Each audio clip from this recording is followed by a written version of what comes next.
Saka Tatal, yang sejak tahun 2020 lalu dinyatakan bebas dari penjara, mengungkapkan kisahnya kepada media mengenai kasus pembunuhan terhadap Vina dan pacarnya, Eki, tahun 2016 lalu.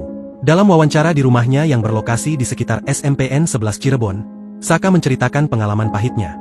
Kronologi saya kurang paham, karena saya tidak ada di tempat waktu itu. Saya ada di rumah, lagi sama kakak saya dan paman saya dan teman-teman. Saya nggak kenal sama Eki dan Vina, ujarnya, Sabtu, 18 Mei 2024. Ia menyampaikan, bahwa sebelum ditangkap, ia sedang diperintahkan untuk membeli bensin oleh sang paman. Jadi ceritanya, waktu itu sebelum ditangkap saya disuruh sama paman untuk beli bensin bareng sama adiknya paman. Setelah isi bensin, saya niat nganterin motor paman itu. Pas baru nyampe, sudah ada polisi, ucapnya. Menurutnya, ia menjadi korban penangkapan tanpa alasan yang jelas. Saya sudah jelasin, saya waktu itu cuma nganterin motor ke paman, ikut ketangkep juga, tanpa penyebab apapun, tanpa penjelasan apapun, langsung dibawa, ujar dia dengan nada getir. Di kantor Polres, Saka mengaku mengalami penyiksaan yang memaksanya untuk mengakui perbuatan yang tidak ia lakukan. Nyampe kantor Polres, saya langsung dipukulin, suruh mengakui yang nggak saya lakuin. Saya dipukulin, diinjak, segala macam sampai saya disetrum. Yang mukulnya pokoknya anggota polisi, cuma nggak tahu namanya. Karena nggak kuat dari siksaan, saya akhirnya mengaku juga, terpaksa, nggak kuat lagi, katanya.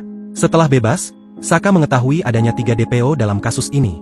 Setelah bebas tahun 2020 lalu, saya baru tahu kalau ada 3 DPO kasus Vina. Saya pun nggak kenal siapa 3 DPO itu, ujarnya. Saka juga menegaskan, bahwa ia bukan anggota geng motor dan tidak memiliki motor sama sekali. Saya itu intinya nggak ikutan geng motor. Saya nggak punya motor sama sekali, ucap pemuda 15 tahun kala kejadian itu. Melalui kisah ini, Saka berharap dapat memulihkan nama baiknya.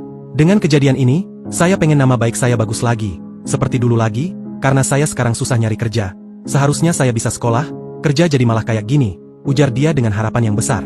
Sekadar diketahui, Saka menjadi salah satu dari 8 orang yang ditangkap dalam kasus pembunuhan dan ruda paksa Vina dan pacarnya Eki tahun 2016 lalu. Saat peristiwa itu terjadi, Saka satu-satunya tersangka yang masih berusia di bawah umur. Sehingga, saat itu Saka divonis 8 tahun penjara.